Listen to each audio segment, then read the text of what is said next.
It's the KQ Morning Show, 92 KQRS. I'm Steve Gorman. This is the KQ Morning Show. It is Tuesday, July the 18th. Good morning.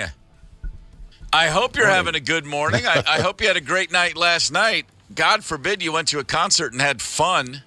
God forbid you went to see one of your favorite artists ever. God forbid you bought tickets and booked travel and got a hotel and a flight and you looked forward to it and you anticipated seeing your favorite artist on stage, and then you got there and then you made a pretty big mistake by getting a selfie while in the crowd with the artist over your shoulder. That's exactly what happened last night at a Pantera. No, wait, I'm sorry, it wasn't Pantera. Was it AC/DC? No, that's right. It was Miranda Lambert, one of the queens of country music. Isn't country music supposed to be for the fans? Which one is she? Does she sing the Monday Night Football deal? No. That's Carrie Underwood. No. Miranda Lambert has a bit of an edge. Okay, like she's, you don't look at Carrie Underwood and think, yeah, I'm gonna do shots with her. Miranda Lambert, you think, yeah, she'll drink me under the table. She's a bit out there. That said, country music is supposed to be the music of the people. Country stars bend over backwards to make sure everybody's fun, having a good time, and I mean, hell, they write songs about, this is for you, and I love you, and you're my favorite people, and ignore my private jet because I'm riding in a truck in your mind. I mean, that's country music, and they give the people what they want. That's my point. Rock bands, you get a surly rocker on stage, he takes the audience to task for violating his subconscious protocols. You're like, it's cool, man. Rock music's cool, but country music, they don't do that stuff. They don't play that game. However, last night, in Vegas, of all places, during a Las Vegas residency at Planet Hollywood, Miranda Lambert stopped her show. She stopped mid-song to bitch out 6 women who were posing for a selfie with her over their shoulders. And she stopped and said, I'm going to stop right here for a second. These girls are worried about their selfie and not listening to the songs, and it's pissing me off. Wow. Okay, here's the deal. You really don't do that to fans in country music. And a lot of people left the gig. Other fans were so turned off that they took off. And again, if this is a rock band, speaking as a man who's watched his singer alienate fans for years by doing things just like that, rock fans, it's almost like part of it's okay. It's not okay, but it's okay. Yeah, we're in country, this is like shocking stuff. Yeah. And so, but all this to say, I remember in 2005, okay, my former band, the Black Crowes, we pulled the plug in 2001. And then in 2005, we plugged it back in. And in that interim, in those 3 years, 2, 3, and 4, that's when something came along called phones that had cameras in them. That's when that started.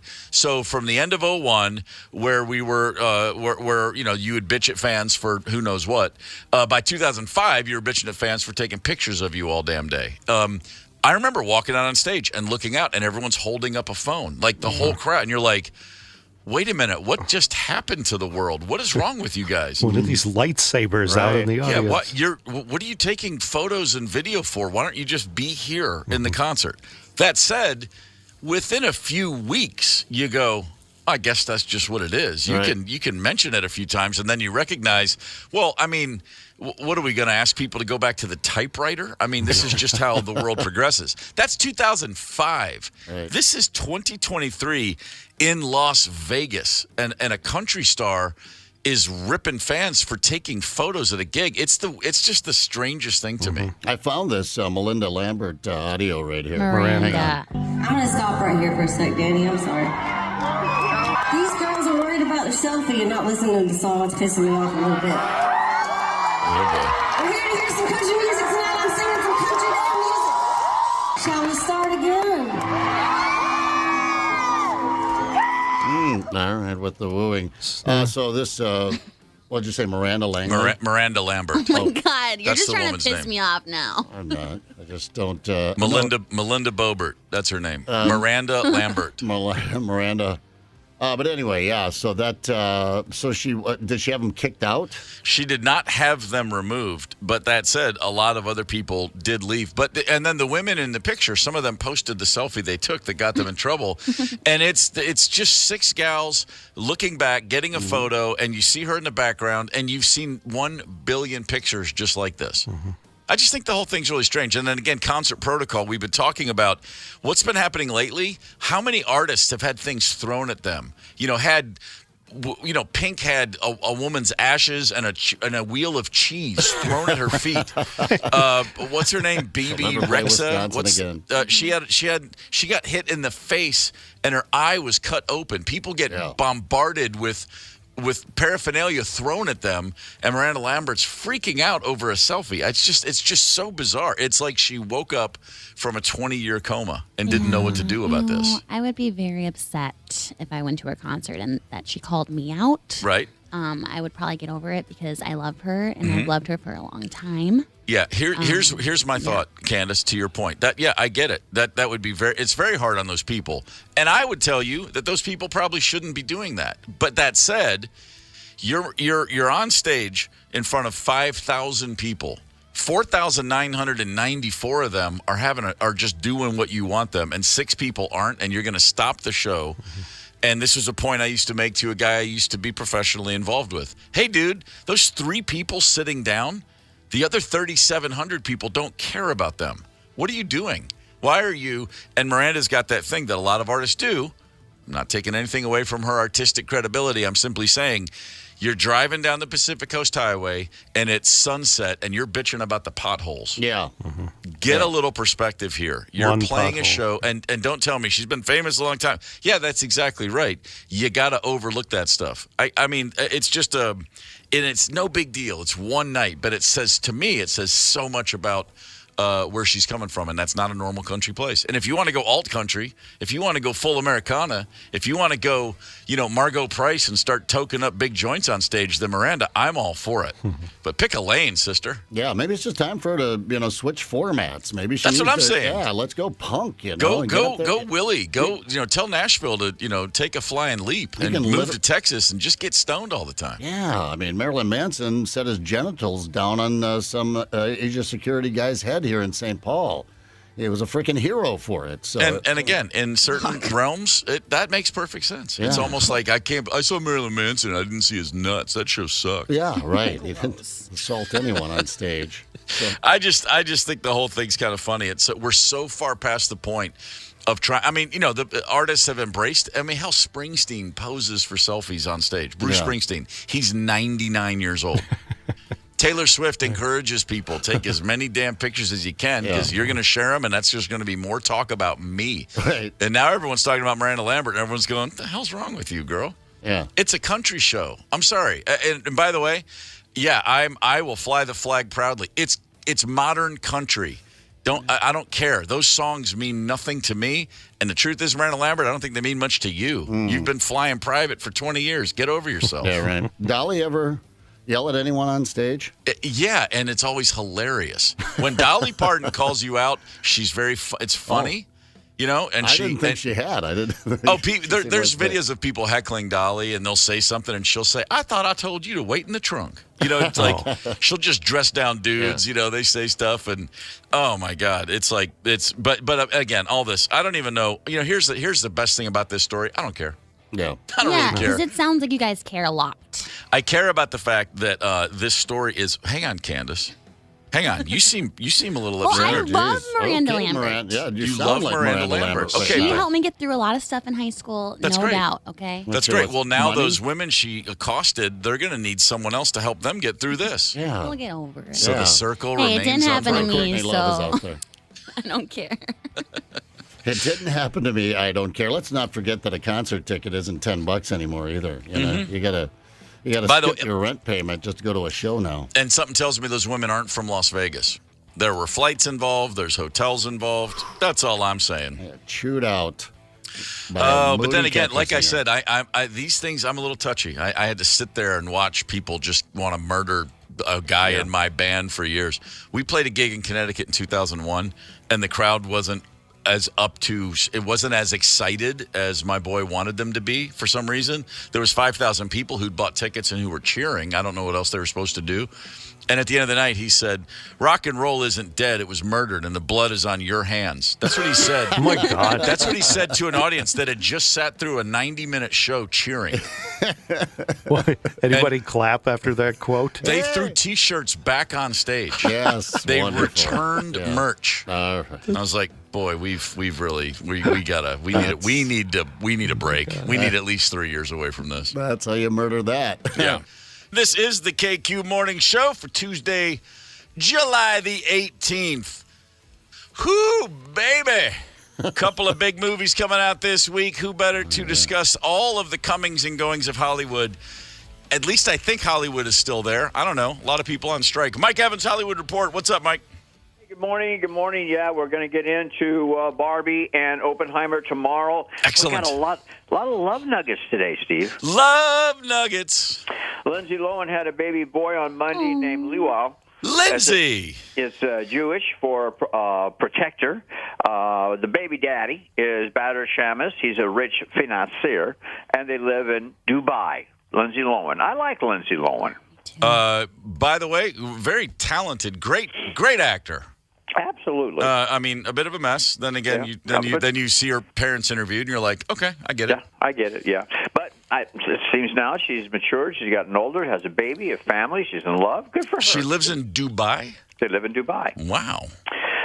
Brendan Fraser had to spend 3 hours every day in makeup, putting on 200 pounds while shooting the movie The Whale. And he spent those hours with his makeup artist. Her name is Jean Moore. Mm-hmm. The two became very, very close, Steve. So close that Brendan divorced his wife, and now it looks like he's going to marry Jean. Oh, that's a love and hate nugget. Something. I don't know what to... but not all the love news is good. Dalton Gomez is a real-life real estate tycoon who married Ariana Grande in 2021, and that marriage has been on the bubble ever since the I Do's. Mm-hmm. While Dalton has done just about everything he could to save it, it's over. Bye-bye. So long, farewell. That's gone. By the way, her name is not pronounced Ariana Grande. She's making a big deal now. She wants people to pronounce her name Ariana Grande. That's not going to happen. Ariana Grande. Okay, I'll give her the Grande, but I'm going Oriana. Okay, I can't. I'm not changing one without the other. I'm going to call her Areola Grande. That works. Whatever you want to do. Okay. Nobody is surprised that Sofia Vergara is divorcing Joe Manganiello. They have been married for 7 years. And what do you think about this new show on ABC TV? It's a bachelor show, but it's Golden Bachelor. The bachelor has to be over 70 years old. Wait, sorry, say that again. ABC TV has a new TV show. It's called The Golden Bachelor. It's like the regular Bachelor show, but the Bachelor has to be over 70 years old. Something tells me he's got to be over 70 with over 70 mil in the bank. Something like that, I would imagine. Just go ahead and call it Sugar Daddy and quit kidding yourself. They got to speed date this thing, too, I would think. Yeah. Man. Odds and ends, Johnny Depp may need surgery while shooting baskets. He turned his right ankle. He's on crutches. He's still doing concerts with his band Hollywood Vampires in Europe. I've never seen the Vampires. Are they good? I have never seen the Vampires. I can't imagine they're bad. I mean, Alice Cooper's a hell of a showman. Yeah, absolutely. Joe Perry knows his way around a guitar. I would say Johnny Depp is the X factor there. Yeah, there you go. Everything is arguable, and certainly this is. Comedy club owners were asked who the top 5 funniest comedians were, and they said number 5, Don Rickles. Wow. 4, George Carlin. Okay. 3, Richard Pryor. 2, Kevin Hart. Any guess who number 1 was? You tell me. Jerry Seinfeld. You know, I almost said that, and I was like, no, that's too obvious. Yeah, Jerry Seinfeld. He's made a few people laugh. On the other hand, publicists were asked who were the 3 most unlikable women in Hollywood. Oh, boy. Number 3, Kristen Stewart. Oh, come on. Number 2, Jada Pinkett Smith. Okay. Number 1, Meghan Markle. So, yeah. Markle, she just can't get a break. I know, she can't either. disaster. If she had simply Googled the royal family before this whole thing started, she would have been in better shape. But you know, she messed up yesterday. She went into the farmer's market. There's big signs, absolutely, because of health regulations, no animals allowed in the market. And she brings her dogs in. He completely ignores the signs and gets an attitude. Yeah. Hollywood strike news, and I'm sure we're going to have a lot of that over the next few months. The Savannah, the Toronto, the Venice, and the New York Film Festivals have all been canceled. That's what you get. It's what you get, you greedmongers. There you go. And all the red carpet premieres have also been canceled. Sure they have. Also, they had planned to make movies out of the Bruce Springsteen, the Taylor Swift, and the Eagles concerts, make films out of them, but those have all been scrubbed as well. Well, sure. Well, they're all going to be on tour for a while, so they'll come back around. And finally, Jonah Hill was working on the movie Outcome when the strike hit. But really, the news about Jonah Hill, and I don't know what to make of this, all about his alleged verbal mistreating of his girlfriend. Right. Other women coming forward. Well, there's all those direct messages, too. Exactly. Emotionally abusive. Yeah. I don't know. Yeah. What do you make of that? If you don't like people knowing about it, don't do it. You know, that's her story to tell, and if you don't like her story, then then don't put yourself into it. I mean, I don't know. And for the people saying that's their business, that's very true. But you know what? There are a lot of people out there who were probably saw those messages and got a lot of help from that. Realized, I'm not alone. This isn't right. I'm in a weird relationship. Because he was gaslighting her, and he's a complete douchebag. Yeah, I agree. Maybe he can get some help since he's not going to be working now. Yeah, you get what you get. Yeah. Hey, have a great day. We'll talk to you tomorrow from Hollywood. See you. Right on. Thanks, Mike Evans. Whoo, baby. Well, there you have it. Yeah. Love nuggets galore. Yeah. The word nugget, I cannot not think about just a big honker up my nose every time he says it. I want him to say love booger. Yeah, that'd be a little more appropriate, wouldn't it? Something you want to flick. Generally speaking, yes. Something you want to wipe on somebody. Yeah, that'd be a little bit more appropriate. We started today talking about concert protocol. Miranda Lambert, one of the queens of country music, just went off on 6 of her fans last night in Vegas who were taking a selfie. They were standing with their backs to the artist, having a photo taken with her over their shoulder, and she stopped mid-song to chastise them and tell them, please pay more attention. This is not a story from 2005. This is 2023 in Vegas, of all places. You are in a city that just opened a venue that the entire venue itself is an image, that sphere. By the way, think about this. That Vegas arena, the Sphere that they just opened up, U2's going to play some shows there starting like next month, I think, or in September.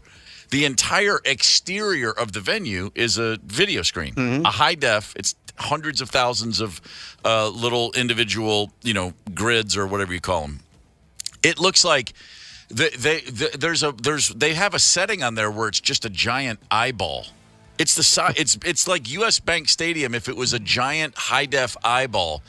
And I saw a photo the other day, and it's right next to a golf course. And I'm like, can you imagine playing golf? And the whole time you've got this giant eye watching you. Does it move? Yeah, it blinks. It's looking around. It's bloodshot. It's the weirdest thing ever. Anyway, that's Las Vegas. And Miranda Lambert, really, she went off on some fans. We've got a bunch of Facebook comments because people are commenting on, when they, like Candace, have gotten in trouble at concerts. Yeah, there are a lot. I love how Dallas outed his friend Shannon and said his favorite memory is when she assaulted a security guard at a Kiss show. She assaulted the security guard. Yeah, I guess so. I know that story. He said Vinnie Vincent's better than Ace Frehley, and she was not having it. Hey, I would feel the same. I would also. Well, of course. I mean, come on. I saw the Vinnie Vincent invasion once at a club in Atlanta called the Cotton Club, and this is a true story. He played for like an hour and 15 minutes, and I'm not making this up, because my friend was timing it. I want to say it was 18 minutes of that show was a Vinnie Vincent guitar solo. And by guitar solo, I mean the rest of the band left the stage. And we were standing there, and it's like a joke that just continues to get funny and then unfunny, and then it keeps going, so then you laugh again, and then you stop laughing, and then it gets funnier. We were just in a club everybody in the club was just in awe, and not in a good way, of what is he doing? He's still playing the guitar solo, and it's like it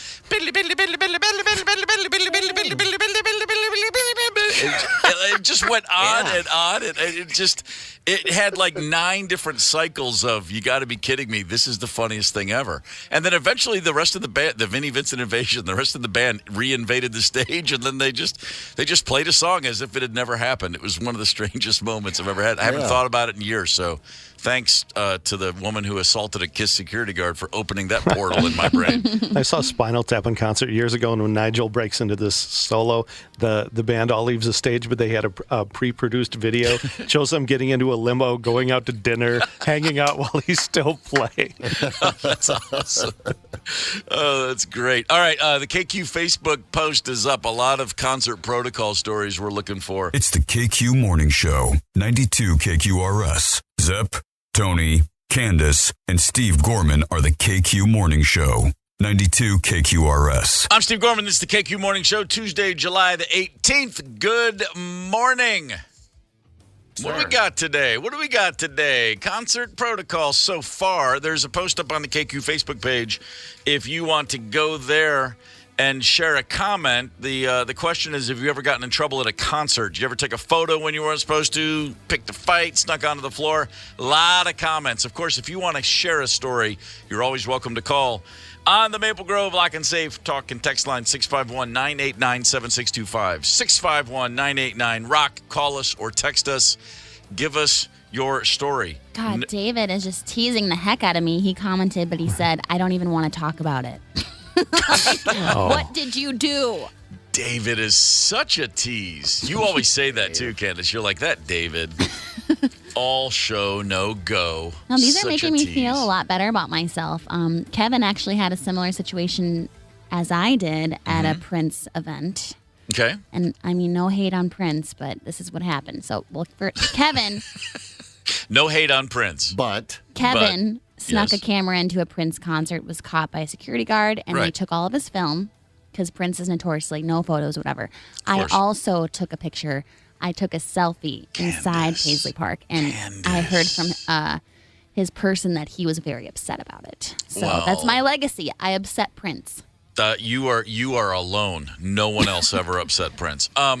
If an artist, if it's like a thing, like, hey, no photos, no photos, no photos. If it's on your ticket, if it's well marked when you enter the venue and all that kind of stuff, then okay. You these are the rules. It's like, if they're letting you know we don't want cameras in the show, and then you get caught with a camera, dems to breaks. They're going to take your film, and they should. I mean, because it's like publicly stated.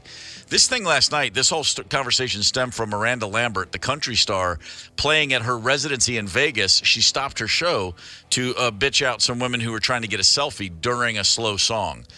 This is one of those things where, whatever side of this you stand on, it's just like opinions about music. We're all right. I mean, your favorite band is not my favorite band, but you're right and I'm right, because that's the beautiful thing about music. And as far as concert protocol goes, you want to take a phone out and you want to take pictures the whole time. If you're standing in front of me, that's annoying me. You're getting in the way of my enjoyment of the show. That's not cool. But if you're taking pictures in a way that doesn't bother me, I don't care what you do. I don't think there's nothing enjoyable to me about watching a concert through your own phone when you're at the concert.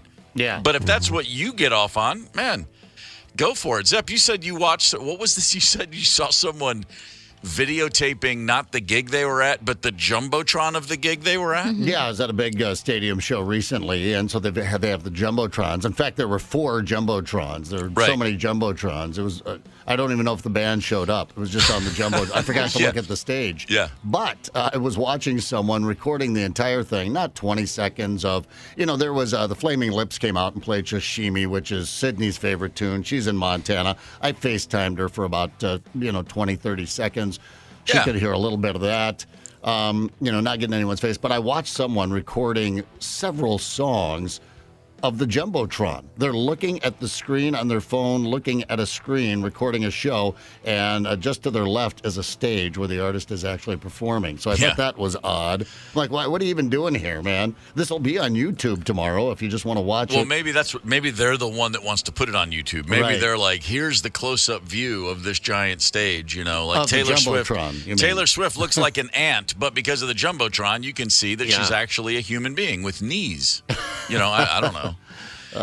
I saw Jack White's band, the Raconteurs, at the Ryman in Nashville years ago, like 5 or 6 years ago, and they took everyone's phone as you went. They didn't take your phone. Well, they took your phone, they put it into a pouch, and then gave it right back to you. Right. Like the way they do at comedy clubs sometimes. Mm-hmm. So basically, your phone doesn't work. There's no service.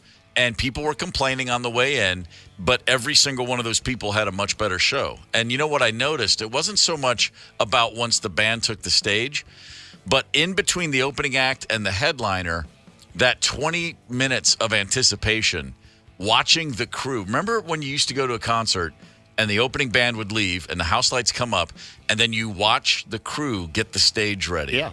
And it just stirs that pot slowly but surely. And with every passing minute, and all of a sudden the blanket's off the drum kit. You see the headliner's drum kit, and then you see the amps turn on, and then they're placing microphones. And then all of a sudden the stage is like clear, and there's two guys doing a dummy check, and they're giving each other the thumbs up. And like, oh my God, it's coming. That build over 10, 15, 20 minutes. That's missing from today's concerts, because right now, when you go to a concert and the opening act finishes, you just look at your phone. Yeah, right. And by the way, then after everything you just described, the stage in the arena goes dark for a moment. And you almost pee your pants. It's the greatest thing. Yeah, just a little bit. Just a couple of drops, and you're like, holy crap. And the crowd goes nuts, and then whatever is about to happen happens, whether it's a spotlight. I remember Steven Tyler just coming out one time, and the stage was empty. And I thought, what, are they packed up and leave? Motley Crue opened. They were doing the Every Other Show kind of thing. And he just came out, and there's a microphone sitting in the middle of the stage. There's a drum kit out there. Yeah. And he just walked out, and I forget what it was. Train kept it rolling or whatever. But he comes out, and he belts out like the first verse a cappella, and the crowd is freaking out. Sure. And then the band joins him on stage, and boom. Yeah. Where's my lighter? Yeah, those moments are. I saw Keith Richards in the Expensive Winos, his first tour in 1988, or maybe it was 87. Geez, the first night was Thanksgiving night at the Fox Theater in Atlanta. His first tour, not the Stones. This is his side band, and Waddy Wachtel, Steve Jordan. It was just a tremendous band. They're opening the first night of the first tour at the Fox, and we're there, and we're all freaked out. The house lights go down. And then a very dim light shows up, and the entire band is squatting in a circle in front of the drum kit, and they're playing dice. And not for like 20 seconds. For like 6 minutes, they're literally playing a game. Do they know anyone's in there? And you can tell that they're actually they're going to do it for as long as it takes for someone to win. And something with dice. I don't know. I say they're playing dice. I don't even know what that is. But they're throwing dice, and they're laughing. They've all got their cigarettes and a drink. And it goes on for so long that you finally realize, they're actually just doing this. And they're waiting for some moment's going to hit where they're all going to realize, okay, let's go. And then they finally stood up and went and picked up their instruments and started the set. And it was like it's the weirdest thing. But simply ignoring that 5,000 people were standing there screaming and getting in their own head and doing it like that with just very dimly lit stage.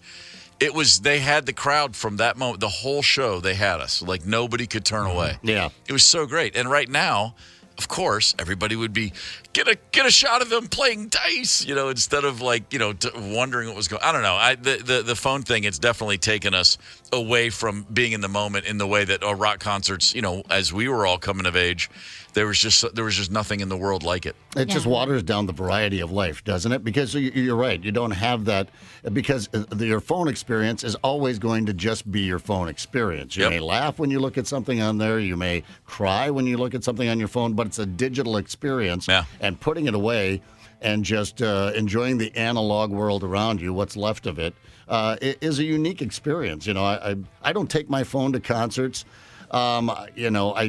now Taylor, I went with Taylor. She had hers because you got to Uber afterwards. I like to cocktail, which means I have to take a ride share, a cab or something. So you have to have it, but put it away. I know it's weird. I know there's a reflex to just want to reach for it and communicate with people. I'm having a great time. Where are you guys seated? That kind of thing. But if you just put it away for a concert or just a weekend walk around the park or something like that, I think you're going to be blown away once you get over that initial anxiety, just how cool that experience is. Let's do it I'm for the not rest of doing the show. it, but you It's a can do it. movement. That's the only way we communicate is with phones on this show. Well, look at what happened at the Tour de France over the weekend, too. Some idiot taking a selfie knocked over dozens of bikers. Are you serious? Yeah. I missed that. That was hilarious. Yeah, well, I mean, come on. That's just going to happen. Come on, in France. And for the record, I've been on public record for this for decades. If you're going to take a bicycle and try to go over the Pyrenees, you better be doping. You best be on the best drugs known to man. I'm sorry. The Pyrenees, those are big-ass mountains. Right. And if you want to do that on a bicycle, then by God, get some pharmaceuticals a-flowing. Right. But Tony makes a good point. These people crowd, and these are hoople heads out there crowding, and they're drinking. By the way, what Tony mentioned, the guy held his arm out for the selfie, hits the handlebars of a bike. About 20 bikes go down. Of course. And guess what? When they all go down, guess what happens? Does the crowd rush to their aid? Do they try and help them? No, they went out and poured beer all over them.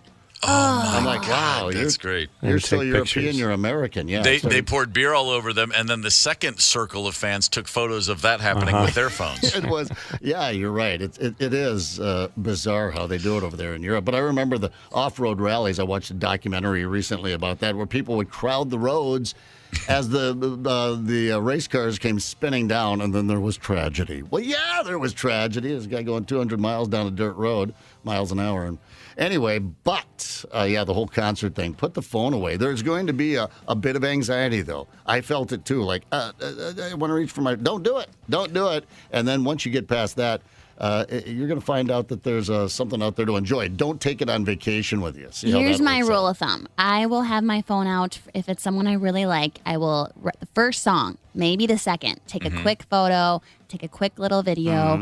Because those people that are filming the whole thing, every single song, they're not even going to freaking watch those videos later. No one ever does. It's so stupid. By the way, that's no one else wants to watch it either, just so you know. And Candace, that's old school rock photo protocols with actual photographers in the 80s and 90s. The bands, when I first started touring, the headliners back then, they always had for photographers, you can be in the pit first 2 songs only. That was it. And I used to think, oh, I guess that's just to distract. It's too distracting for the artist after a while. And that wasn't it at all. Most of the artists were like, well, once I'm sweating and kind of weirdly going into it, I don't want photos. So if you look at the 80s, a lot of the rock band photos in all the magazines, you can tell it's the first song because they're all fresh. The hair's still right. They're not sweating all over themselves. The shirt's not clinging too much. It was just total pure vanity from a lot of those artists. And I was always like, dude, the rock show, it's all about the end of the set. It's like, how much can you sweat? Come on. But, what are you going to do? We are talking about concert protocols. We've got we've got a lot of stories we want to touch on today. But right now, before we take a call, Tony, I believe we have a text on the Maple Grove Lock and Safe Talk and Text line.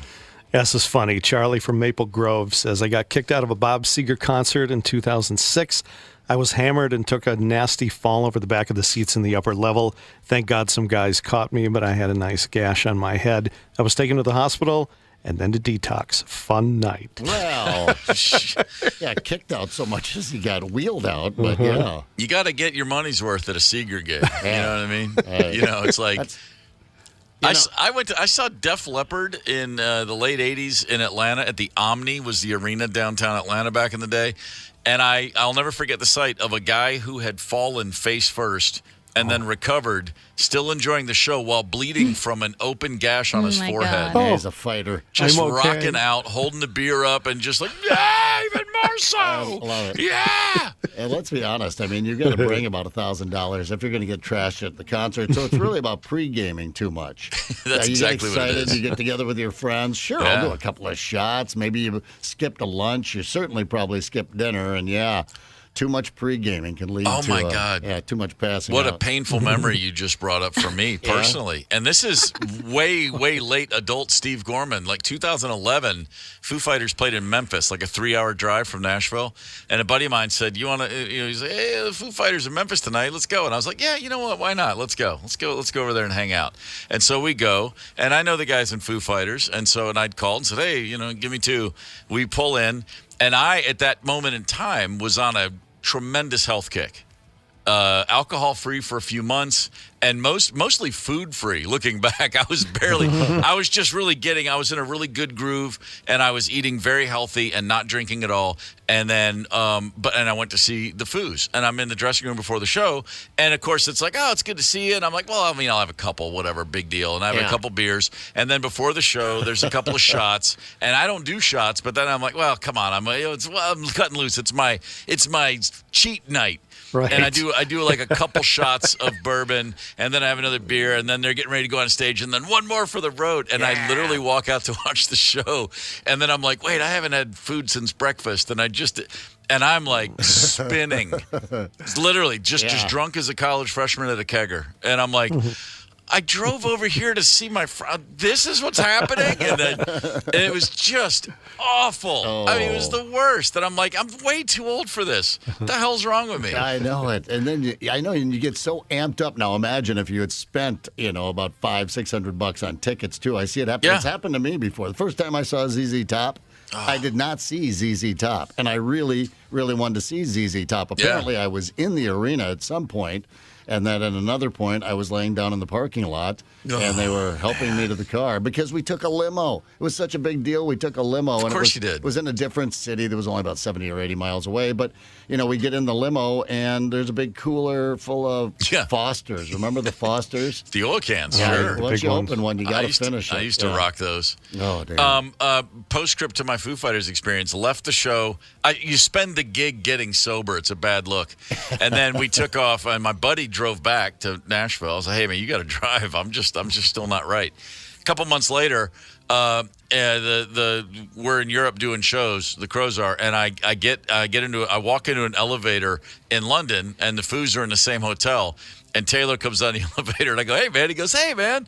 And the elevator door shuts, and all of a sudden he goes, "Hey, are you okay? Last time I saw you, you were a mess." I'm like, "Oh, really? You remember that?" He goes, "Oh, we were making fun of you all night." I was like, "Oh, damn it. No, that sucks." You were the guy. You were the guy that a rock band full of exactly. some fairly notorious partiers were making fun of. You were there, man. It was a rough look. Candace, I believe we have a phone call. Alan from this magical place that I just heard of in Minnesota, Caledonia. Alan, pretty. Good morning, sir. Magical indeed. What really? Where are we talking about? There. Sorry, where's Caledonia and what's so magical? This is all new to me. This is the very southeast corner of the state. You can see the Mississippi River and you can see Iowa, so we're protected. Oh, is it heaven or is it Iowa? The question that a lot of people ask. It's heaven. Very nice. Well, what do you got for us, brother?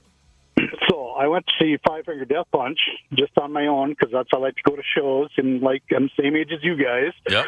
So you got to get properly tuned up. Yeah, that's right. That's true. Who do I run into? My son. Oh, you. I didn't know you. Yes, we both know each other, and he's never been to a big, show like this. So I said, "Stick with me," and we pushed our way to the front of right up to the gates along the stage. It was fantastic. Of course, I got a little tired because of my age, so we moved back a little bit, and all these people with their phones up. So I said, "Here, watch this." So I would jump up and slap the phone out of his hands and make it down on the ground. Oh, find his phone. Wow. And he learned a valuable lesson that night, and I taught a valuable lesson that night. So. I'm sure all of us here on the morning show are doing the same thing. We're imagining this happening with our own dads. And boy, that is, I got an active imagination, but I can't quite get there. You just win the Dad of the Year award, man. I'm trying to picture my dad jumping. and slapping. Well, no, my dad wouldn't jump either. But again, I didn't meet my dad there. That's incredible. That's awesome. Well, you're Miranda Lambert's hero. Yeah, that's exactly right. I bet I would be so. Alan, thank you for the call, man. That's great. ZZ Top, when they opened, I think they were the first gig that played at the Target Center.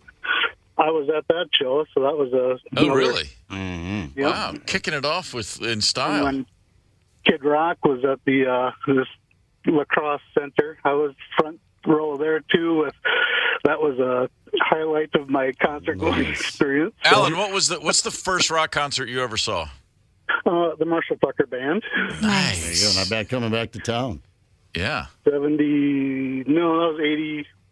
79 or 80. 70, 80s, 90s. Strong. Yeah, you know, it's been a long, good life. Well, you get out of Caledonia every once in a while. That's nice. Alan, thank you for the call. Hey, we appreciate it, man. Those are some great memories. Thank you. Yeah. All right. You guys be good. That's By the funny. way, Caledonia, ancient Roman word for Scotland. I don't know if you knew that or not. Did not know that. No, I just want to Google it and see how big it was. It's, this is a metropolitan where I come from, 2,800 people. Oh, wow. Yeah, big. It's the wild turkey capital of Minnesota. And the heart of quilt country. Oh, Wait, the drink or the bird? Well, good question. Depends who you ask. That's down there, and that's actually in Bourbon County, Kentucky. Is wild turkey country, son. Boy, I got to tell you, I just had to mentally, and I don't like to do these things, but yeah, I went right down the road in my mind of imagining bumping into my dad at a concert when I was a teenager. I can't. Just I wonder incredible. if my dad's. Now that you say that, I wonder. If my dad has your dad ever? My dad, I don't think's ever been to a concert. My school concerts. My dad saw the Black Crowes a few times, and the first two times he saw the Black Crowes, I didn't know he was there, but we were estranged as it goes. Mm-hmm. And the first time he came to a show at my invitation, he mentioned to me, well, I saw a couple shows back at 94 and in 2001, and I was like, what? And I was like, why didn't you? I mean, it wasn't like we weren't in communication. He could have let me know he was coming, and but I was really surprised. And I was like, I retroactively went back to those gigs in my mind, and I got creeped out. That my old man was watching me. I was like, suddenly I was like, I felt like I was at 8th grade basketball game. I'm sure he was standing in the crowd going, rebound, as I'm taking the drum solo. Hustle. Making notes. Yeah, just grilling me endlessly. I'd like to see a little more hustle up there, Stephen. This is the man who one day out of the blue just went, you're a Beatles fan. What do you think a little help from my friends is about? It's about drugs. Yeah. What? Duh. I get high with a little help from my friends. He's singing about drugs. And I'm like, what? I just like the melody, and it's Ringo singing, and that's my guy. Come on. I'm just a kid. I'm in 7th grade. Yeah, I'm not going to do drugs because the Beatles did drugs. Yeah, if it had been about drinking, it would have been okay. That would have been cool. I don't know. I don't know. He wasn't a drinker either. We always said we were the only family on earth who always said, God, I wish our dad drank. Probably would have eased up, would have chilled him out a little bit. Yeah, right, exactly. It sounded like he wanted one. That would have made a lot of things a lot easier. Bo, real quick, I just as a complete switching of the gears here. I just saw a story, and I just want to comment. It doesn't deserve a lot of time, but now in both, New York City and Washington, D.C., and now Santa Monica, California, city buses have cameras mounted. If you're in the bus lane, the bus takes a photo of your car, and you get ticketed. Oh. The buses themselves are policing their own lanes. And I, for one, am totally for this. All right. As a man who spent a lot of time riding city buses, now granted, it's been a while. I don't take the bus. I have my own car. Back in the day on the bus, I used to get so wound up watching people in the bus lane. Like, don't you know there's 40 of us in this car and you're only one of you? Come on, man. I'm a big proponent for mass transit, and I'm all for it. Everyone's like, this is the future. This is 1984, Big Brother on the bus. This is one where I'm like, no, I'm all for it, man. Ticket the hell out of people in the bus lane. What, do we have bus lanes? I've never been on a bus before. A school bus. Do we really have bus lanes? They're out there, man. You're driving in them all the time, and you just don't know. Really? No, it's not so much a thing here that I'm aware of, but in places like New York, that bus lane, everyone double parks. Right. Come on, you got a whole bus full of people. I just wanted to take a quick moment and say, hey, get out of the bus lane. You're a good guy, Steve. I'm a fan of the people. I'm the people's poet. I believe I told you that once, You're much Candace. better than us. Well, I doesn't take much. No, I'm sorry. I'm sorry. That's not what I meant to say. Okay. That's what I meant, but that's not what I meant to It's say. a low bar. You just got to pick up a foot and you're over it. Yeah. Just don't shuffle. Don't drag your feet, as Dad would say, and you're over our bar. No, the bike lane, though. I will park in the bike lane, and here's why. Okay. They have the sidewalk.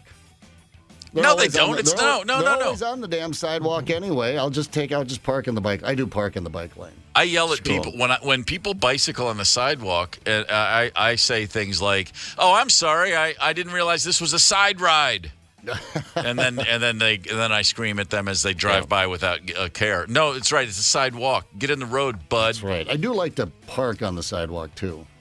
Really? That's you? No, I don't do that stuff. I think you do. I wouldn't be surprised. You got a big truck, and you're not afraid to park it wherever you like. No, I'm in the last spot in the lot, way over in the corner. I need the steps A and B. It's just, it's hard to park. The first time I ever saw a Hummer, remember like 89, 90-ish, all of a sudden the Humvees were everywhere. The Hummer, I saw one.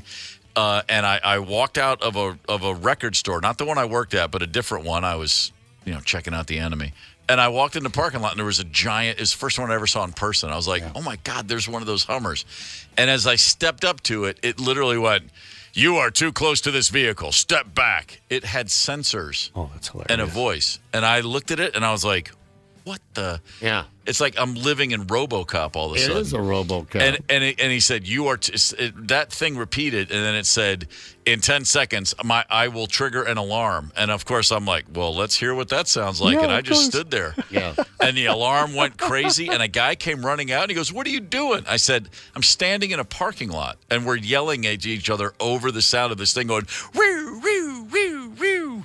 And I looked at that guy, and I didn't say it, but I just wanted to say, what's life like with a micro penis? Yeah, I mean, how hard is that to get around? It's not that hard, to be honest with you. And really, it's more of you just use your mouth more. Use your mouth more. You got to use all 10 fingers, but it's okay.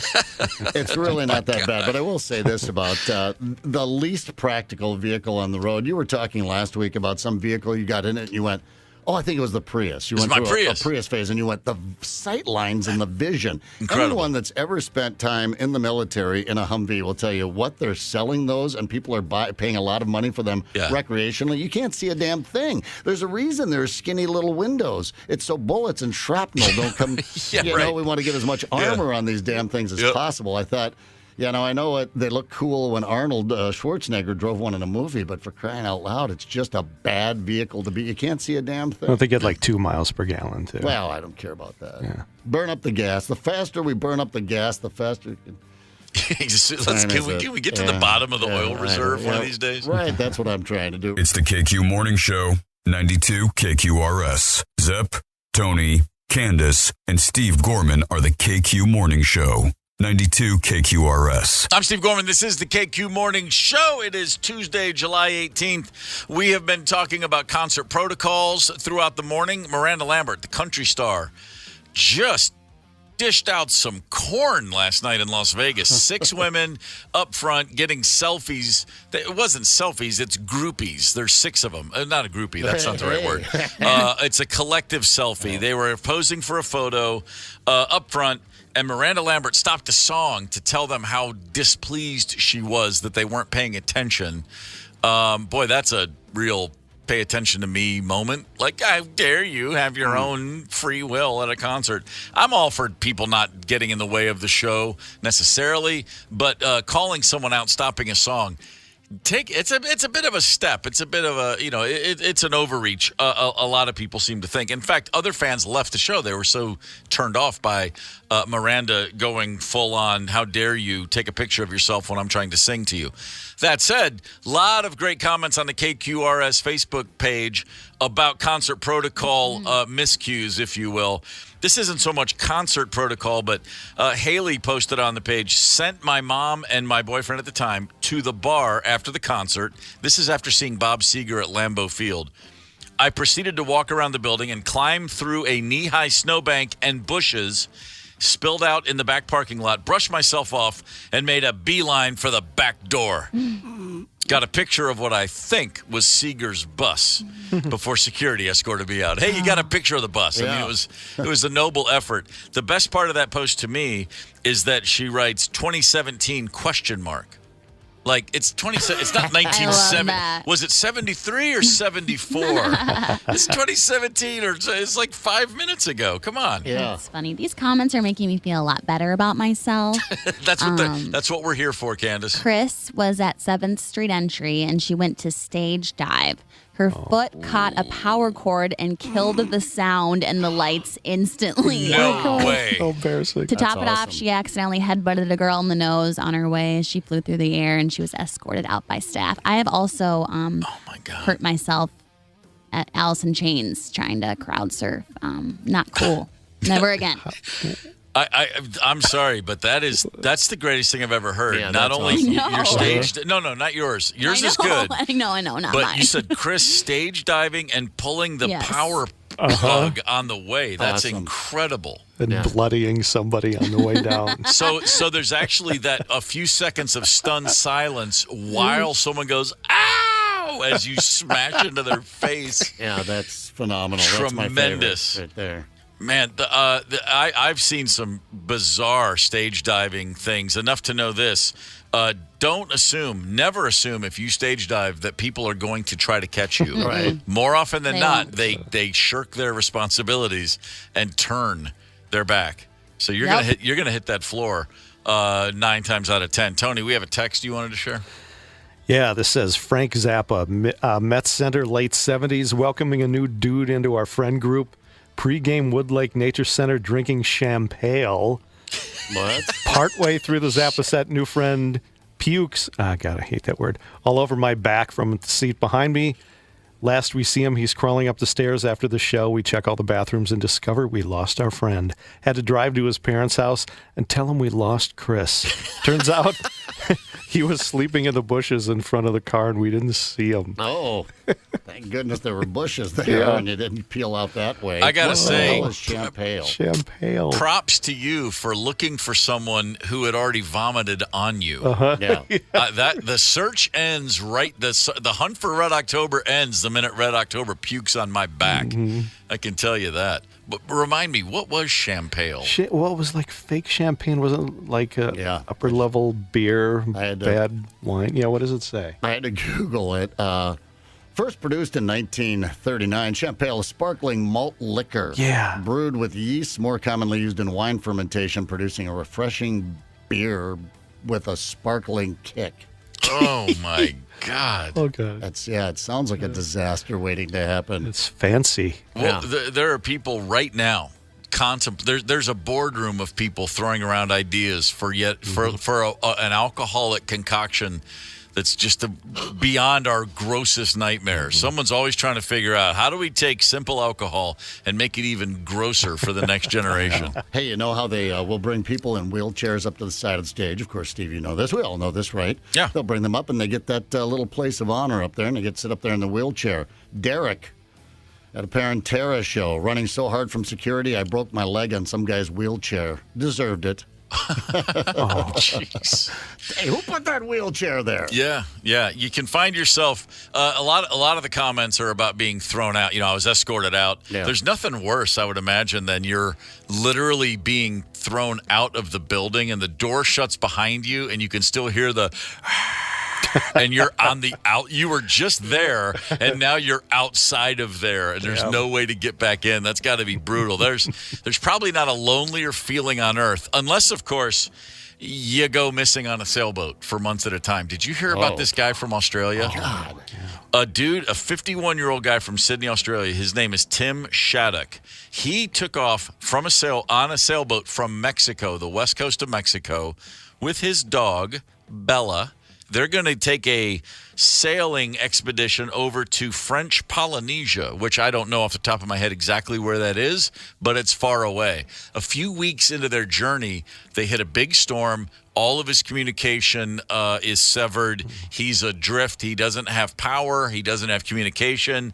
And my man is all alone on a boat with a dog in the Pacific Ocean. Now, the first thing I still do this, I think, well, you've got planes, you've got boats, they've got satellite technology. Surely they can find him. Imagine a sailboat being gone missing in a space the size of the United States of America. Right. Do you think they could find it?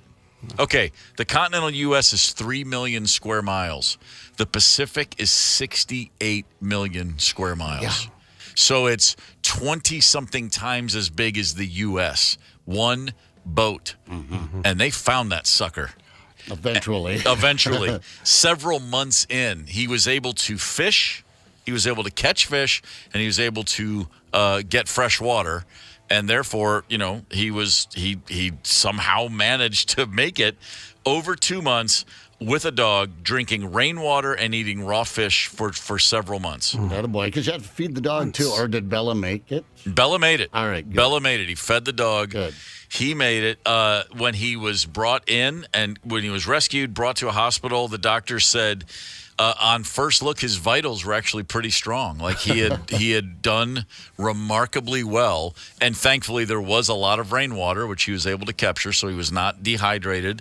Probably wasn't in tip-top shape, but they were expecting far. You're picturing Tom Hanks, castaway-looking dude. It was not 4 years. It was a little under 3 months. But again, 3 hours adrift in the Pacific without power and communication is a heady thing. 3 days is one thing. 3 weeks, 3 months. My man deserves all the Foster's oil cans, mate. Whatever he needs, get it to him. Did he have a volleyball with him? I've not yet seen a volleyball.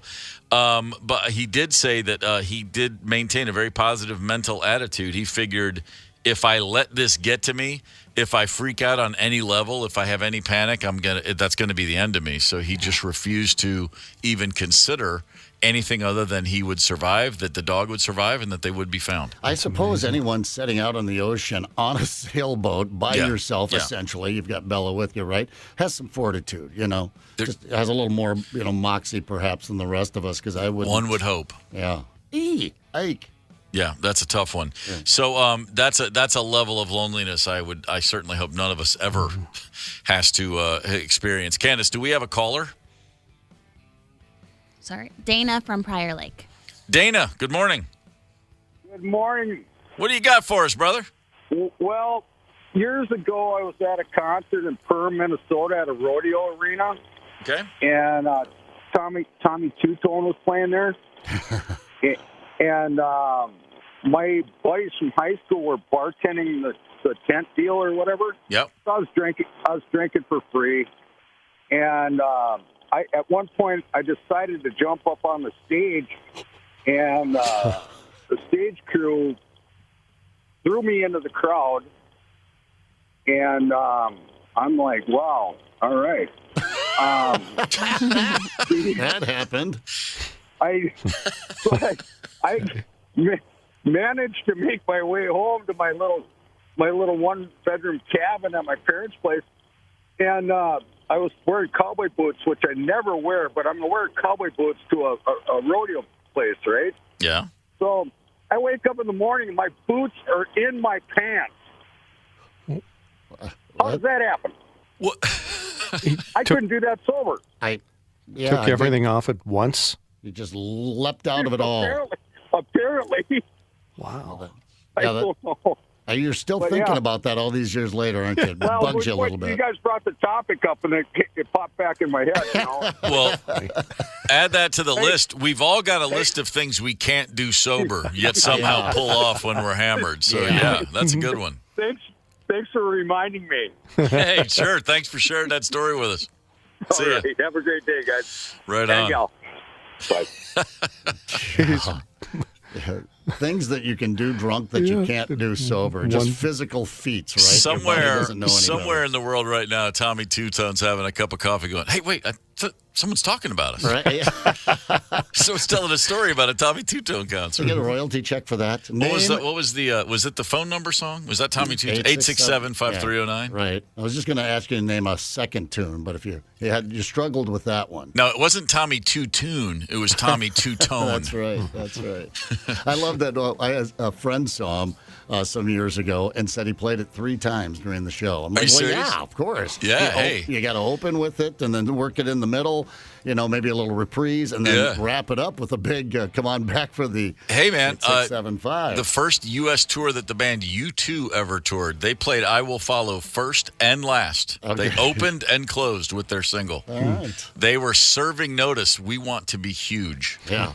We're going to take over the world. Candace, do we have another caller? Paul from Chaska. Paul, good morning. Good morning. What do you got? This was a show back in 1993 when STP, Stone Temple Pilots, were like brand new on the map. They did a show in Trout Air and Forest Lake with the Butthole Surfers and Flaming Lips. Okay. Wow. It was a fantastic show. And I got lost from my friends after the Buttholes were done. They headlined. And I was walking on the parking lot, drunk and stoned off some really good stuff regardless. And a random dude in a golf cart pulled up and said, "What's going on, man?" And I'm like, "Can't find my car." And he's like, "Get on, man. We'll take care of this." That was Scott Weiland. Oh, really? Nice. Randomly driving a golf cart around the parking lot, totally coherent. We had some small talk, and he was like, "What am I looking for, man?" I'm like, "It's a red Delta 88. And about 5 minutes later, he's like, "Is this it, man?" I'm like, "Yeah." He's like, "Hey, man, peace out. Take care." Cool. Wow. Yeah, all right. I think the year after that, Scott and I swapped levels of reality. Oh. Yeah. Well, it's good. Good timing is everything in life. You picked the right time to get into a golf cart with Scott Whelan. Absolutely. That's awesome. Thanks, man. That's a good story. Scott Whelan, he was crazy. What's ever happened to him? What's he up to these days? Well, he's no longer with us. Yep. In a parking lot right down south here, I believe. Oh, that's right. It was in this area. Yeah, the bus. I remember when the thing came in. Scott Whelan, I was like, I didn't even know they were in town. It was his solo tour. Yeah, he was soloing, back then. Man, that's really sad still to this day. There's nothing to me sadder than going out on the bus. There's not a lonelier spot in the world. That guy, our last caller just said he saw the Butthole Surfers, and then he referred to them as the Buttholes. Yes. And so I just realized, because you have shorthand for names of bands.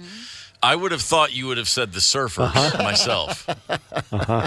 I did a tour with a Welsh band called Stereophonics, good friends of mine.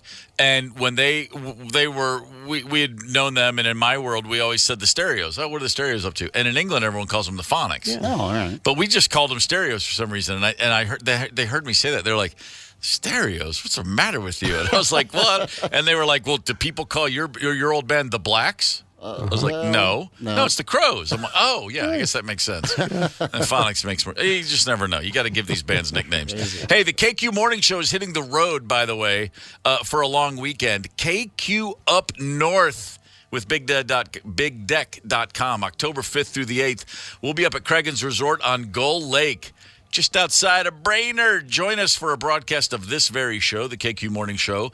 Join us for a karaoke party. Go crazy. Join us for a happy hour, boat cruise, and live music. You can book your stay right now at 92kqrs.com.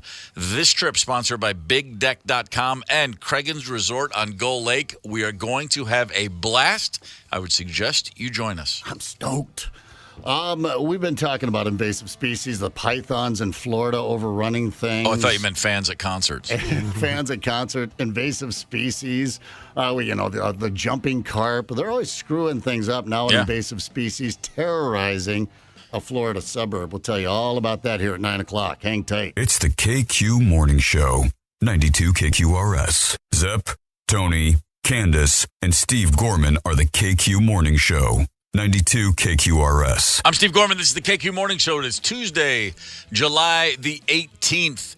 Good morning. Hi. We have been discussing, Tony, thanks for saying something back. Thought I was just talking to the wall there. Hi, Steve. We've been discussing Miranda Lambert a lot this morning, one of the queens of country music. Not so much Miranda, but what Miranda did last night at a show of her own in Las Vegas. She called out some people who, in Miranda's opinion, were violating concert protocol. They were taking a group photo in front of the stage with Miranda over their shoulder, and she did not care for that. Now, we've got some new information. We're going to have to reset this story. But before we do that, we've got a caller who's been waiting a while to share a story, and I don't want to make that wait any longer. So, Candace, who is on the horn? John from St. Cloud. John, thank you for waiting, sir. What do you got for us? Well, I got a good story here. Back in 1990, St. Joe, Minnesota, I was at a Black Crowes concert at the Delwyn Ballroom. Great time. St. Joe, Minnesota? Yeah. Yeah, big fight at Soundcheck. I remember it. Really? Yep. Dead serious. Yeah. So they had the floor. They had a nice dance floor there, and they had it covered with the tarp. The whole floor was covered, taped off, everything. But they still didn't want drinks out there. Well, I just kind of disagreed with that. And I brought some out there anyhow, and the bouncers apparently had different feelings about this, especially after telling me a couple times to leave the floor with my drinks. And they ended up throwing me out and told me I couldn't come back in there. But luckily, I did get to see most of the show anyhow, so it was good. Well, I hope what you saw worked for you. Oh, it was awesome. I love you guys. I love the Black Crowes. Still do it to this day.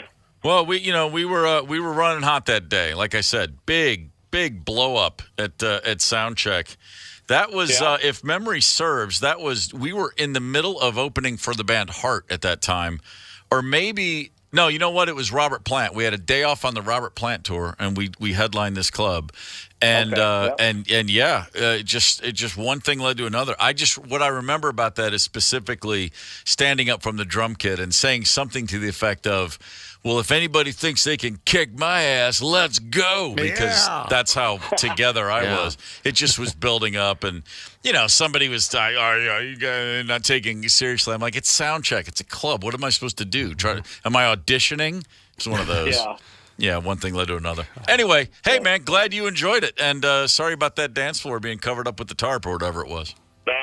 No problem. I'm over it. Oh, good. I'm clearly still not. Yeah. These things happen. Hey, thank you for the call, brother, and we appreciate you waiting. So Miranda Lambert, in the middle of the show last night, she's performing. It's like a ballad. It gets really quiet. And she looks down, and right up front, there's a group of 6 women, and they're having their photo taken with Miranda over her shoulder, as if she's a statue, as if it's a landmark of some sort. And then she stopped she said, "Guys, hang on." She stopped the band, and she said, "I don't think you're paying enough attention to the song. It's really pissing me off." And then she called these women out, and a lot of people thought she overstepped. And I've given her grief. I'm like, it's 2023. Come on, this is ridiculous. Yeah. However, Candace has unearthed some new video of the entire experience, and what you don't see from the initial shots, this is a completely seated audience at the moment. Everyone's sitting. These women walk up to the very front, stand in a line, turn back towards the photographer with Miranda in the background to pose for their photo, and it's flash photography in a dark room. So they're being lit up with flash photos, and clearly they are blocking the view for other people. Now, it's a few seconds, maybe 10 seconds, but at the same time, this did change the moment, the mood for sure, at least up front for everybody there. I'm seeing something very different. I wonder which story is accurate. What are you seeing? Lifestyle, these are the 2 pictures we were taking when Miranda Lambert stopped her concert and told us to sit down and not take selfies. And they're in a seated area, but their seated area, there's a table, there's a menu I can see standing on their table. Okay. They're standing around seats. They're kind of propped up against a little wall there. They're not in the front row, in other words. So they're back a little bit. So maybe Candace doctored the video to try to get me over to her side, where I'm now defending Miranda, and now I'm doubly upset with Candace Wheeler. Controversy. I'm looking for the video, and I just see they posted, these people posted it, and they were talking when Miranda Lambert stopped her concert. So I'm looking, so they're clearly in like a club setting. Like if you're at the Dakota, you have a table, because I see a menu sitting on the table that's propped up there. And they're leaning against a wall, not the stage, because then I see people seated behind them and then the stage in the background. But, whatever. I guess it's to protect, shut It's up, fine. Miranda, and sing. I love getting pictures with my girlfriends. I definitely would want to get a picture like that, but I would not do it. It's just bad timing. I would not do it during one of her slow songs when it's all quiet like that. And I already told you guys that I did a blood pact with Miranda Lambert like 20 years ago, so I'm never going to go against her. Does she write She's her the own best. songs? Did you guys both cut your palms? She does, yeah. Yeah, she's amazing. I That's love why Miranda she's so- Lambert. Yeah. So the blood oath. I'm gonna. Tony just Blake asked. Shelton. Was this like? Did you guys swap? Did you cut your palm and then shake? And was there a Ouija board involved? Yes. No, I just think she's great. But you know. It's not really a blood pact. Just a both dreamy. ways. I see. I'm looking at the track listing for Miranda Lambert's first album. There's a song called Richfield Blood Oath. Oh my God! I thought you were just making that up. Nope. That is incredible. Anywho, If you've got a concert story or a Miranda Lambert story or a Blood Oath Ouija board Richfield story, feel free to call us 651-989-ROCK. In the meantime, Zepp, you mentioned something about invasive species, and we're not talking about fans who invade the stage, at least not right now. We're talking about literal invasive species. Last week in Florida, a kid from Ohio caught a 19-foot Burmese python. Yeah. 19 feet. Those pythons have completely shattered the ecosystem of the Everglades, so one less giant snake is a good thing. But you've got a story now, or we've got even more trouble. Don't tell me it's like Gila monsters or anything like that. I mean, I think this might only help the python population grow in Florida. Dozens of domesticated rabbits were released in Wilton Manors, Florida. Some old folks. Oh, boy. Yeah, hang out down there, and they've taken over the area. This is one of the residents of the area, Alicia, shining some light on the situation. One of the neighbors moved a couple of years ago, and she just left her rabbits in the street when she moved. They were not spayed or neutered, so they started multiplying, and now there's probably 50 or more rabbits in the neighborhood. Meanwhile, they're not supposed to be in the heat because they could have a heat stroke when the temperatures get above 85. And there's predators all around that can kill them, and we've found dead rabbits all over the place, I've seen several dead rabbits. So they need to be rescued and rehomed. Rabbits. Bunnies. I mean, hey, we've all seen Monty Python and the Holy Grail. We know what an angry rabbit can do. Or is that Life of... Yeah, Holy Grail. Holy Grail, yeah. Rabbits. They got great fangs.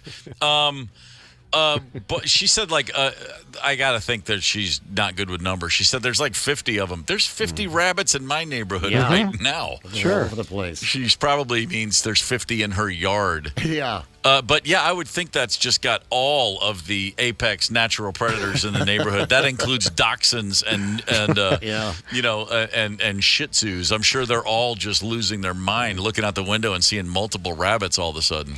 And I think if they breed like she claims they do, and we all know breeding like rabbits, right? That's a saying. That's a saying. I don't think they need to be saved and rehabbed. I think you can kill off a few of the population. They'll be just fine. Well, and to your point, this is great news for the snakes of the area, not great news for me. But yeah, this is just going to keep the snakes well fed. They love those rabbits. And this is right outside Fort Lauderdale, so not like the heart of the Everglades, but and the way this is what's wrong with snakes. They can sense the vibrations from hundreds of miles away. I learned this on The Simpsons. Yeah. She put that bass amp straight down and ran all the snakes off. They can feel the vibrations. Right.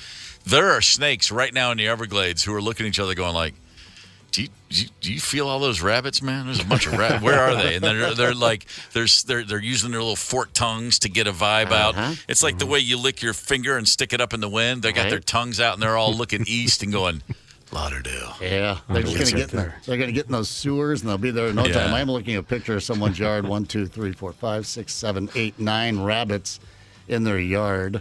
That's quite a few rabbits. That's a lot of rabbits. It's called a pellet gun. Here come the snakes. I tell you what, if you want to freak me out, put rabbits in my yard because that'll trigger the snake alert in the back of my mind. Where the rabbits go, the snakes will follow. Candace, do we have another caller? Yes, Chris from Woodbury. Chris, good morning. Morning. What do you got for us? Welcome. Well, I'm kind of have a redo with the Clapton concert, but about 12, 13 years ago, I took my kids, which full disclosure, Zepp, I think my characters in this, my daughter, and then my son, Jake the Snake from Woodbury. Oh, yeah. But we went to the Clapton concert, and had friends from New Hampshire that flew out. So we had limo, whole bit. And my daughter was in her 20-ish, early 20s, red dress. And we went, and we didn't know she didn't eat much earlier in the day, and she overindulged in the pre-concert warm-up at some of the local bars there in St. Paul.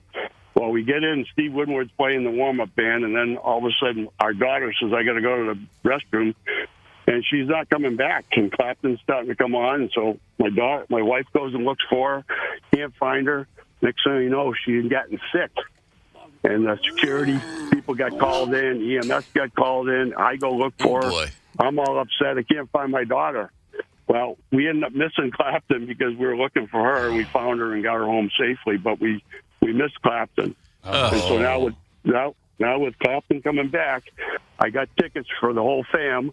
My daughter, who is now in Florida, we're flying her back up, and we're having a redo. Nice. And we said no more Lady in Red. We want to enjoy Clapton this time. Take them all out for a big meal before the show. Dine on some puffer fish before the show. Yeah, there you go. Just make sure she drinks 8 ounces of olive oil, and then you'll be covered. I like the idea of the redo, but in the meantime, it's been great having that to hold over her head all these years. Remember when I missed Clapton because of you? Fun with it. Yeah, for sure. That's fantastic. Thank you for the call, sir.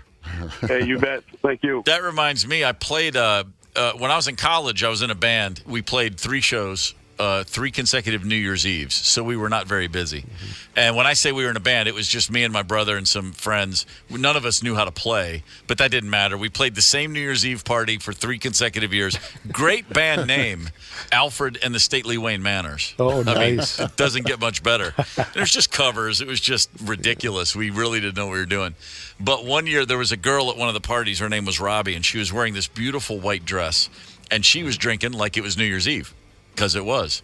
And at one point, she was dancing, and she hopped onto a chair to dance even taller and fell off right down and just smashed her nose on the floor. Oh. And she was so drunk, she thought it was all hilarious. And she stood up, and she was bleeding like... I mean, it looked like the Zapruder film had happened there. Okay. And her beautiful white dress was just completely blood-soaked. Mm-hmm. And my brother, there was a pause. Everyone's making sure she's fine. She's like, I'm fine. Don't worry about it. And she looked at him, and there was this whole pause, and he just went, "Oh, Robbie, you look great in red." It was a good moment. It was one of those like, that's usually the thing you think of to say later. And I was like, oh, he nailed it in real time. That was a good one. That's nice. That's a good volley there. I did see someone at the old Myth nightclub fall off a chair. She stood on the chair, fell off the chair, head bonked. A lady behind her, we later found out was her friend, knocked them both out cold. Off the chair and head bonked and knocked 2 people and knocked herself out and the other person. What? Boy, now we're going down memory lane. 1987, I'm in a bar and a guy is dancing. There was a regular at a bar in Atlanta called the Dugout. I was the doorman, and there was an elderly blind gentleman who would come and sit at the bar and just listen to the bands. And he got way into his cups one night, as we used to say, and he stood up and then he stood up on a bar stool. Again, this man is without sight. And he was gyrating to the music, and there's like 5 people going like, whoa, whoa, whoa. We're all like, he's going to fall. And before the fall, which did happen, these were his final words, and we repeated this for years. He goes, if it feels good, do it. If it smells good, eat it. And then fell like an oak tree on those words. And we were all, there's like 5 or 6 of us, and we were all like, that will never, ever not be funny. Yeah, that's motto. That's my new on the headstone. You were Gorman the doorman. And I was. And of course, thinking at the time, like, in a perfect world, he would have died. Those would have been his last words. Instead, he just had a really bad headache. Yeah. You know, reality TV has taken over the universe in the last 25 years. People love a look behind the curtain. They like to see behind the scenes. A behind-the-scenes moment at the KQ Morning Show you probably aren't aware of. I'll just share one quick thing with you. It's a constant series of, during commercial breaks, things like Candace going, 1 minute, and yelling at us to make sure we know that we're about to get back on the air. So, you know, we can be sitting here getting ready, and then I just hear it, 1 minute, and there's Candace just making sure we know. So if you're wondering, there's your behind-the-scenes. There's your quick peek behind the curtain. I just do it because I want you to be the best DJ you can be, Steve. DJ. You're a disc jockey. I am a disc. I'm a desk jockey. She's wearing that giant Flava Flav clock around her neck. Hey, man, I met Flava Flav once, and he was wearing that clock. And I was like, man, that's just... And by the way, we were in the MTV Rock and Jock basketball game, and he was wearing it on the court. Well, now it's a weapon. Cool. Yeah, it really was. And I kicked his ass in the three-point shootout. Don't think I didn't. My man. It's hard to shoot when you're wearing a clock. Candace, we have another caller or two or three. Who's on the horn? We have Sharon from Matamidi. Sharon, good morning. Oh, Sharon. Will she be Sharon? Guess Sharon? not. Sharon? Well, 1 minute. 1 minute, Sharon. Didn't you get the call from Candace? Rock and roll! Yeah. Sharon! Okay, that sucks. That does. That's too bad. We'll move on. We were excited to talk to Sharon, but we have someone else who we're going to be excited to talk with. Brian from Minneapolis. Brian, good morning. Good morning. Oh, wait. Morning. You can hear me. Yeah, we got you, Brian. What's up, brother? Awesome. So, hey, it was great talking to you guys. So this is my story. This is from probably about 88 or 89. I went to a Britney Fox Poison concert with a buddy of mine and my brother and his roommate. Yeah. And on our way out of the stadium, as we're in the flock of people trying to exit the stadium, this scantily clad girl with the tallest stiletto high heels I've ever seen trips over her high heels because she's so drunk, and my buddy picks up the high heel and just chucks it right back into the arena. Oh. And I thought maybe he knew who she was. And I'm like, he knows who she is. And she turns around, just starts slapping him like, my boyfriend's gonna kick your butt. Of course, swearing, not yeah, sure. But and my brother's like, we need to get out of here before the bouncers come and whatnot. And so as we're exiting the stadium, we just kept calling my brother's roommate the wife beater. So that was like the inside joke the whole way home. Oh, here's wife beater. Oh, my gosh. I couldn't believe he chucked that stiletto back into the arena, though. I was like, oh, my God. Well, yeah, and just think, you can do some damage with a stiletto. Right, and this was like, Kiss style. This was like 12 inches or so. It was amazing. Yeah. I couldn't believe how tall hey, let me ask you, how was Britney Fox back in the day? Haven't heard that name in a long time. I got to say, after they started doing synchronized leg kicks on stage, sure. And bobbing their heads up and down with their guitars, I thought that was the corniest show ever. I was like, really? Am I really watching this? Next time, chuck the heel at the stage. It was great, but Poison was good. Poison did a good show. Britney Fox out hair teasing Poison back in the day, if memory serves, which is not an easy thing to do. Right. Well, the fact that you name a rock band after a porn star, that's always it's an indicator. It's in the tea leaves. Yeah. Hey, thanks for the call, man. We appreciate it. Take care, you guys. All right. Word on the street. Now, this is pretty exciting. Word on the street is that Sharon is back on the horn. Is that true, Candace? Van Halen came into the clinic except David Lee Roth, but the rest of the band came in. Wait. What clinic? The Red Door. I was working in a doctor's office in Madison, Wisconsin. I was 18 years old. Okay. And Van Halen had a concert that night. Right. And I had tickets, okay? And they came into the clinic because they weren't feeling well, had colds or whatever. And I got to take Eddie Van Halen's vital signs in a room by myself. They let me do that. Oh, boy. Rectal temperature? Wow. And I said, hey, he was super nice, super cool. I said, I'm coming to your concert tonight. And he's like, great. And he whipped out 2 backstage passes. Oh, he boy. said, here you go. Well, I never made it backstage because not one of my proudest moments. I probably indulged too much, I will say.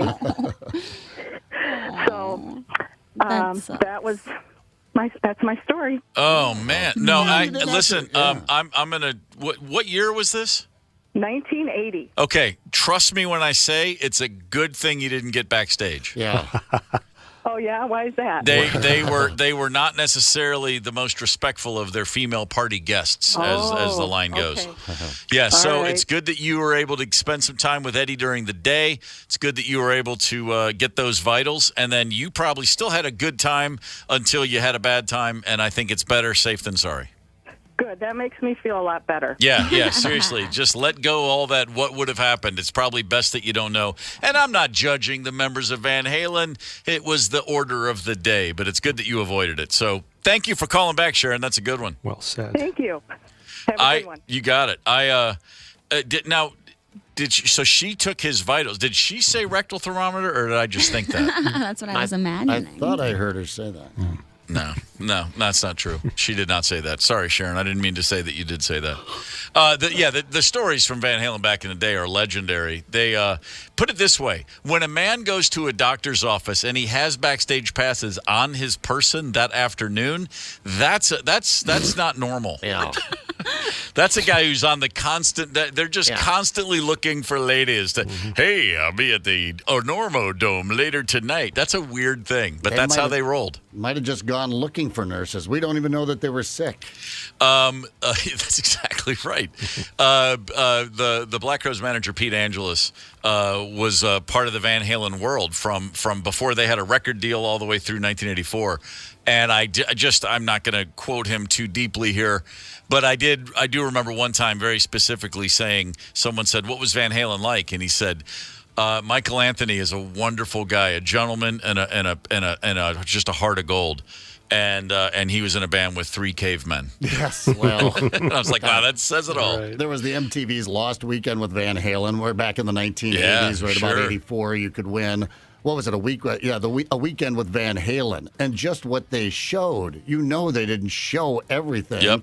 Just what they showed was, that was next level. They were probably at that apex of the backstage and partying shenanigans. I don't know if they ever got any. For sure. They took Motley things to Crue. a whole nother level. Bands followed in their wake, but they established early on that there was they saw themselves as Vikings, and they were coming to plunder and leave with the spoils, if you will. Yeah.